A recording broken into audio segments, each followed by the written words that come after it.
Hello বন্ধুরা, আপনারা জানেন যে অনেক দিন আমার কোনো ভিডিও আসেনি। তার কারণ হচ্ছে যে আমি এমন একটা কাজে ব্যস্ত ছিলাম, which was some unfinished business of my life. তো সেটা করা এত জরুরি ছিল, সেটা করতে গিয়ে অন্য কোনো কাজ করার মতন কোনো অবসর আমার ছিল না। সেই জন্যে সত্যি কথা বলতে কি বহুদিন ভিডিও করাও হয়নি।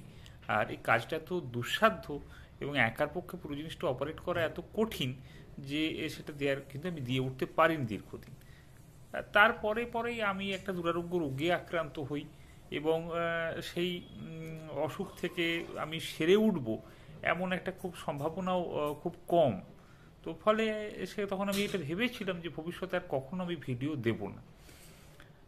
কিন্তু তারপরে যত দিন যেতে লাগলো, তো সেই অসুখটা আরও এগোতে লাগলো এবং এখন আমি চিকিৎসার জন্য একটা ভিন্ন অন্য প্রদেশে আছি, ভারতবর্ষে একটা অন্য প্রদেশে।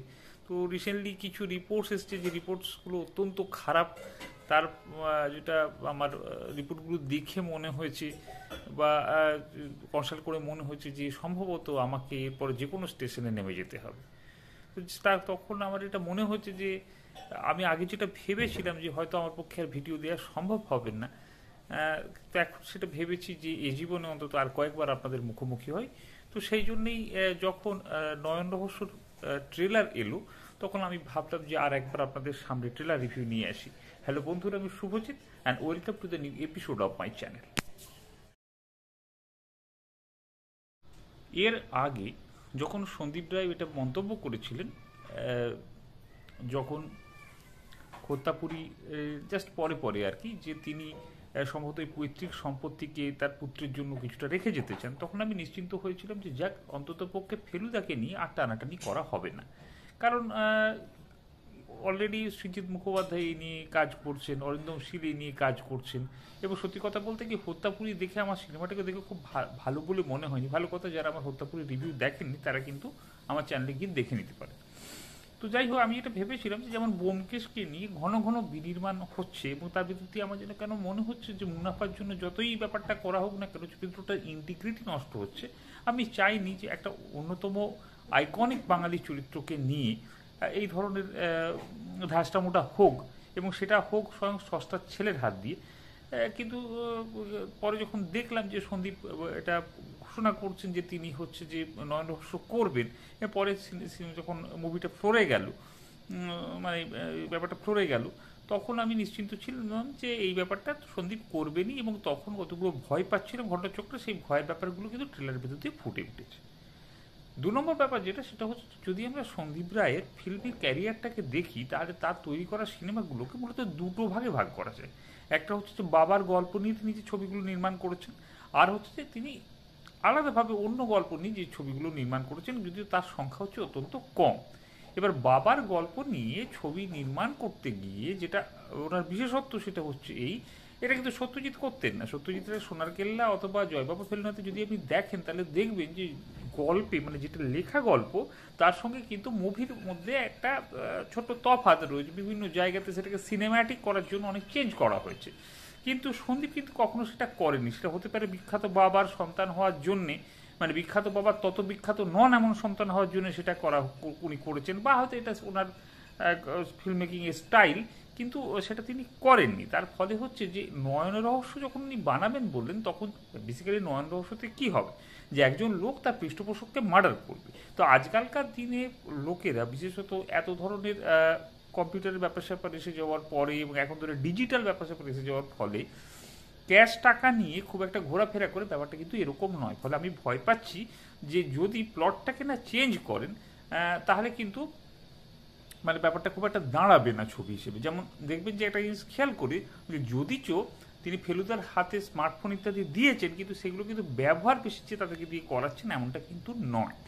তৃতীয় ব্যাপার যেটা, সেটা হচ্ছে যে সন্দীপের চরিত্র, মানে যেটাকে বলে কাস্টিং আর কি, সেই কাস্টিংটা নিয়ে বরাবরই কোনোদিনই আমি তার সঙ্গে একমত হতে পারিনি।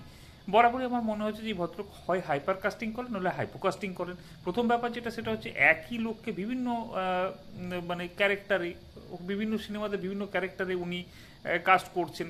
তো এই ধরনের যেগুলো ক্যারেক্টার দেখবেন, এই ধরনের যেগুলো কাল্ট ক্যারেক্টার আছে, সেখানে একটা লোক একটা রোলে অভিনয় করে কিন্তু সারা জীবন বিখ্যাত হয়ে যান।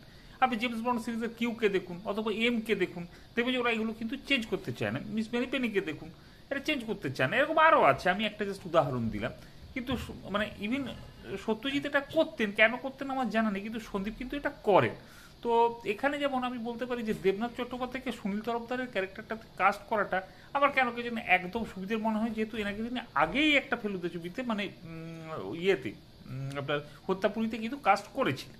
তারপরে জ্যোতিষ্ক বলে যে ছেলেটিকে মানে নয়ন বলে যে মানে ছেলেটির চরিত্রে যাকে তিনি কাস্ট করেছেন, সেটাও একটা বাজে কাস্টিং হয়েছে।